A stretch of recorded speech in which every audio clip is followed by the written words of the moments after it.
Hoy nos metemos de lleno en el manual de instrucciones de la vida. Sí, en el manual de instrucciones me gusta la idea. Tenemos sobre la mesa un texto fundamental, biología celular y molecular, y la misión es ir un poco más allá de los diagramas que todos recordamos del instituto, ¿no? Totalmente. Queremos encontrar la lógica que hay detrás, las estrategias, las soluciones que la evolución ha metido en esa unidad microscópica que es la célula. Vamos a explorar la arquitectura de lo vivo. Es que esa es la palabra clave, arquitectura. No se trata de hacer un inventario de piezas, sino de entender el diseño. Exacto. Cómo a partir de un puñado de moléculas y un par de planos básicos, la vida es capaz de construir desde una bacteria simple hasta, no sé, la complejidad de una neurona. Claro. Lo fascinante no es solo el qué, sino el por qué. ¿Por qué estos diseños y no otros? Pues empecemos por ahí, por esos dos grandes sistemas operativos de la vida que menciona el texto. Procariota y eucariota. Ajá. La distinción básica creo que la tenemos. Uno simple, sin núcleo, y el otro complejo, con compartimentos. Pero el libro da a entender que no es tan simple como uno primitivo y otro avanzado. No, para nada. Esa es una idea errónea muy común. Es más útil verlo como dos estrategias evolutivas distintas. Dos estrategias. ¿Sí? Cada una con sus ventajas. La célula procariota, como una bacteria, es el minimalismo hecho biología. Un espacio abierto, sin muros, donde todo ocurre a la vez. Todo junto. Su ADN, por ejemplo, es una molécula circular que está ahí flotando en una zona que llamamos nucleoide. Y aquí encontré algo que me pareció alucinante. Los plásmidos. El texto los describe como pequeños fragmentos de ADN circulares. Sí, son independientes del cromosoma principal. Y son como memorias USB que se pasan entre ellas con información clave, como la resistencia a antibióticos. Es como si se piratearan superpoderes. ¡Ja! La analogía es perfecta, sí. Y esa simplicidad es su verdadero superpoder. ¿Ah, sí? Claro. Al no tener que mantener toda la maquinaria de la mansión eucariota, pueden reproducirse a una velocidad vertiginosa. ¿De cuánto hablamos? Se duplican en minutos. Por eso, una infección bacteriana puede descontrolarse en cuestión de horas. Su estrategia es la velocidad y la adaptabilidad. Vale, velocidad y adaptabilidad. Y frente a esa estrategia de guerrilla está la célula eucariota, la nuestra. La nuestra, que opta por la especialización y el control. La ciudad amurallada que decías. Exacto, con sus distritos, sus edificios especializados. Y aquí, la gran innovación, la clave de todo, es la compartimentación. Empezando por el núcleo. Empezando por el núcleo. Esa caja fuerte para el ADN. Una caja fuerte. Y eso lo cambia todo. Protege la información genética y permite un control muchísimo más fino sobre qué genes se leen y cuándo se leen. Es la diferencia entre un taller caótico y una fábrica con sus departamentos bien definidos, ¿sabes? Clarísimo. Y en este ecosistema, el libro sitúa a los virus en una categoría aparte. En la frontera de la vida. No son células, son como planos sin fábrica. Justo. Tienen el material genético, el plano, pero necesitan secuestrar la maquinaria de una célula para poder construir algo. Y eso nos lleva a preguntarnos qué es la vida, claro. Precisamente. Una célula es un sistema autónomo, metabólicamente activo. Un virus es información pura, inerte. Hasta que encuentra a quien infectar. Volvamos a esa ciudad eucariota. Si el núcleo es la oficina del arquitecto, con los planos, el citoplasma, por lo que dice el texto, no es un espacio vacío. No, que va. Es una metrópolis bulliciosa y superestructurada. ¿Por el citoesqueleto? Por el citoesqueleto, sí. Y la analogía de la ciudad con vigas y carreteras está bien para la estructura, pero se queda un poco corta. ¿Por qué? Porque el citoesqueleto no es estático, como las vigas de un edificio. Está en constante construcción y deconstrucción. Ah, es dinámico. Muy dinámico. Es más como una ciudad de Lego que se reconfigura cada segundo según las necesidades de la célula. Mueve orgánulos, cambia la forma, ayuda a que se desplace. Es una infraestructura viva. Vale, una infraestructura viva. Y dentro de ella, los distritos industriales. Me llama la atención la conexión que describe el libro entre el núcleo y el retículo endoplasmático. Ajá. Es casi como tener la fábrica pegada a la oficina para que los planos no se pierdan. Es que es exactamente eso. La membrana del retículo es una continuación de la membrana del núcleo. O sea, están conectados. Forman un canal directo. Las instrucciones, el ARN mensajero, salen del núcleo y se encuentran de inmediato con los ribosomas, en el retículo rugoso. Y ahí empieza la fiesta. Ahí empieza la cadena de montaje de proteínas. Y justo al lado, en el retículo liso, se producen los lípidos. Es eficiencia logística máxima. De la fábrica, el texto nos lleva a lo que llama el aparato de Golgi. A mí me suena al centro de distribución de Amazon de la célula. Ja, totalmente. Es el centro de logística. Recibe las proteínas y lípidos recién fabricados, les da los toques finales. Toques finales. Sí, como añadirles una etiqueta de azúcar, por ejemplo. Luego los clasifica y los empaqueta en vesículas con una dirección de envío muy específica. Y cada paquete a su destino. Exacto. Unos a la membrana, otros se exportan fuera, otros van al centro de reciclaje. Hablando de reciclaje, o sea que la célula tiene su propio punto limpio. Desde luego. Y nosotros tardamos siglos en inventarlo. Pues sí. Son los lisosomas, vesículas llenas de enzimas potentísimas, que son como un estómago celular. Digieren todo lo que ya no sirve. ¿Y los residuos tóxicos? Para eso están los peroxisomas, que son más como plantas de tratamiento. Neutralizan subproductos peligrosos del metabolismo. Es un sistema de gestión impecable. Y nada de esto funcionaría sin energía, claro. Por supuesto que no. Todos recordamos del cole que las mitocondrias son las centrales energéticas. Pero el libro revela algo que a menudo se pasa por alto. Tienen su propio ADN. ¿Sí? ¿Separado del núcleo? ¿Y eso qué nos dice de su origen? Aquí es donde la historia se pone de verdad interesante. A ver. Esa evidencia apoya la teoría de la endosimbiosis.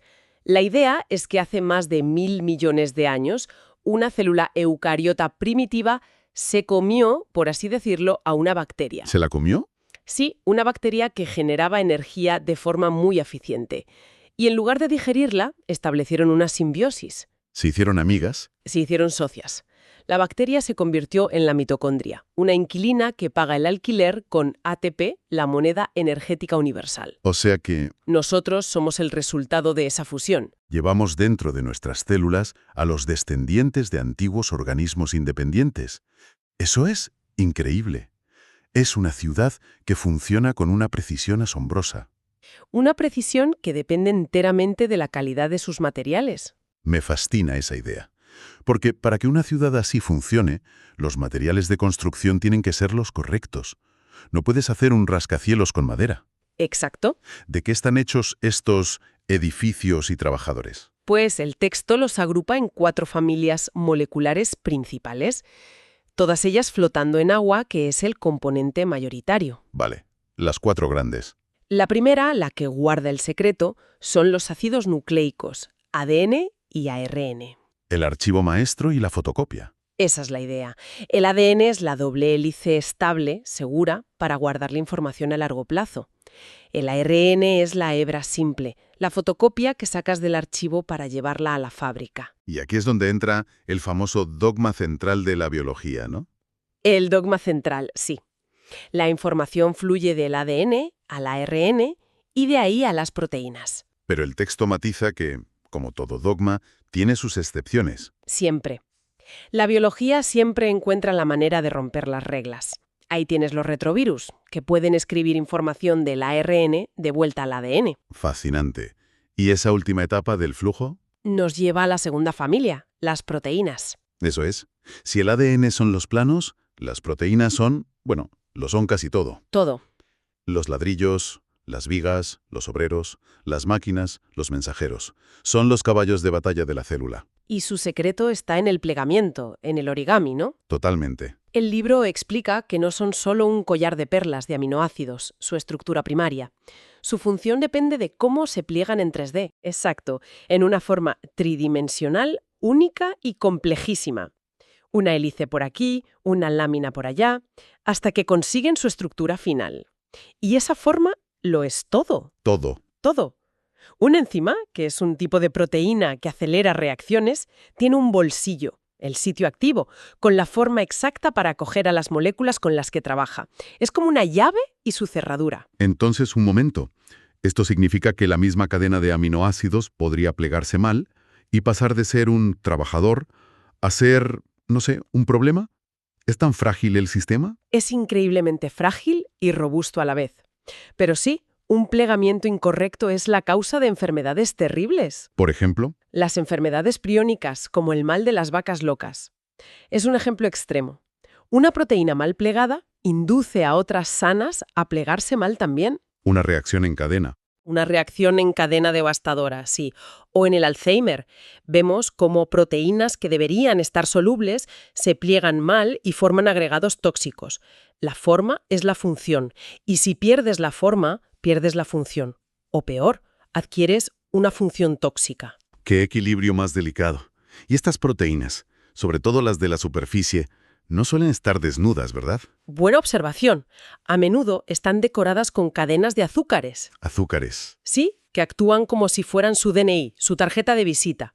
Y eso nos conecta con el siguiente grupo de moléculas, los hidratos de carbono. Que no son solo combustible rápido como la glucosa. Para nada. El texto destaca su papel como moléculas de identidad. Esas cadenas de azúcares en la superficie son las que permiten que nuestro sistema inmunitario reconozca a nuestras células como propias y a las bacterias como extrañas. Ah, claro. Y también tienen un papel estructural inmenso. La celulosa, el componente principal de la madera, es un hidrato de carbono, el biopolímero más abundante del planeta. Son moléculas superversátiles. Y llegamos a la última familia. Los lípidos. Las grasas. Y aquí hay un componente que parece la clave de todo el diseño celular. El fosfolípido. El arquitecto de todas las barreras. Exacto. Es una de las moléculas más ingeniosas de la naturaleza. Su diseño es doble. Una cabeza que ama el agua, hidrofílica, y dos colas que la odian, hidrofóbicas.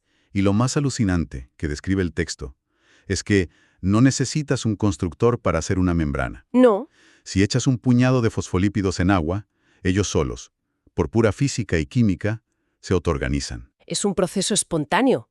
Para esconder sus colas del agua, forman una doble capa, una bicapa. Con las cabezas hacia afuera y las colas hacia adentro. Justo, con las cabezas apuntando hacia el agua y las colas protegidas en el interior. Y listo, acabas de crear un compartimento, acabas de crear la frontera entre un dentro y un fuera. Has creado la vida, casi. Has creado la condición indispensable para la vida. Una membrana plasmática. Es la molécula que permite que exista un yo celular. Así que, recapitulando un poco el análisis, hemos visto que la vida opera con dos grandes diseños, uno basado en la velocidad y otro en la complejidad. Sí, Hemos recorrido esa ciudad celular, descubriendo que sus orgánulos son mucho más dinámicos e interconectados de lo que pensábamos. y que algunos fueron inmigrantes en un pasado remoto. Exacto. Y al final, todo se reduce a cómo 4 familias de moléculas se pliegan, se reconocen y se autoorganizan. Y lo que es de verdad profundo, y el texto lo recalca constantemente, es la unidad que hay debajo de todo. Una bacteria, un hongo, una secuoya, un ser humano. Todos usamos el mismo código genético.